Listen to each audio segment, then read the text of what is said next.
सकाळ सगळ्यांना. तर आम्ही आलो आहोत गुरुतीर्थावर. जागृत असं स्थान आहे.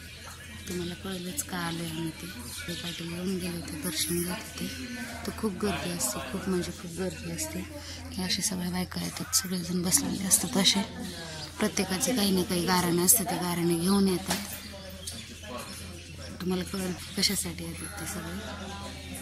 आम्ही दत्तचरणी अजून उघडलेले नाही येतात ते गुरुवारी येतात ते. मग ते आल्यानंतर दत्तचरणी प्रार्थना होईल, आरती होईल त्यांची, आणि मग तिथून सगळ्याची संकटांची निवारण होईल. तर कळेलच तुम्हाला पुढं. अजून नंबरला बसलं आहे तिकडं बघतं तसं दत्तचरणी. आज काही इथं नसतं, गुरुवारी मोठा कार्यक्रम असतो आणि हे असे तिकडं लोक असतात बघायला. ते शेड आहे ना, तिथे त्यांचा दरबार भरतो. हे नंबर वाईज थांबले सगळे. आतमध्ये त्यांचं म्हणजे काही कोणाची पिढा असतील, कोणाचं काही मागं असेल तर ते इथं निघतं बाबा. ते गाणगापूरला कसं आहे तसं इथं बघतात सगळं. आणि बऱ्याच जणांना चांगलंच बस म्हटलं तर बसलं असतं. असंही वातावरण आहे, शेतीचं परिसर आहे सगळं असं छान. हे पहिलं आमच्या वस्तीवरच होतं, पण आता इकडं झालं. हे असं होम आहे इथं. गुरुवारी खूप मोठा होम असतो.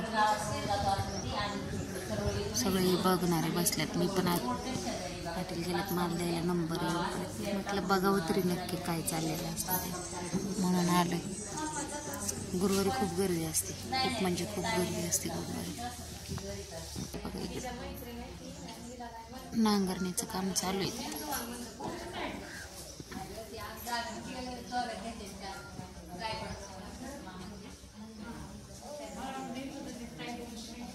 छान वातावरण, एकदम शांत वातावरण.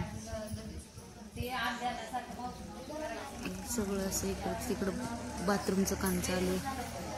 इथं बरीच लोक येतात ना, मग त्यांना सोय नसते त्याच्यामुळं.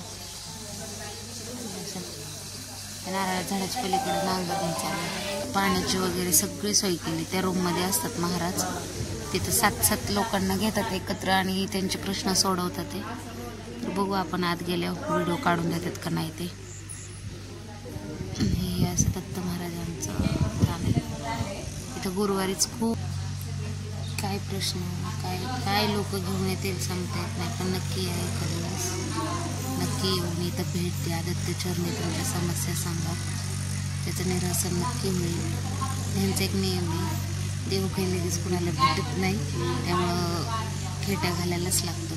पण प्रचिती खूप जणांना आलेली आहे. आम्ही पण येत होतो आपल्या वस्तीवर, म्हणजे आमच्या घराच्या तिथंच आहे शेजारी महाराजांचं घर. पूर्वी त्यांनी तिथं टेरेसवर त्यांच्या घरीच चालू केली ती आरती वगैरे.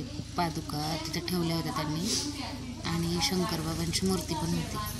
पण तिथनं मग पब्लिक जास्त यायला लागलं, मग जागा कमी पडायला लागली.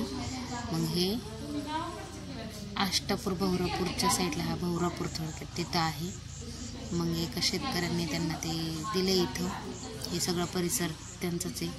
हे जे बघताय पाठीमागून कॅमेऱ्यात हे सगळं असं गेट वगैरे जाळी बिळी बसवली त्यांनी, भरपूर आहे असं.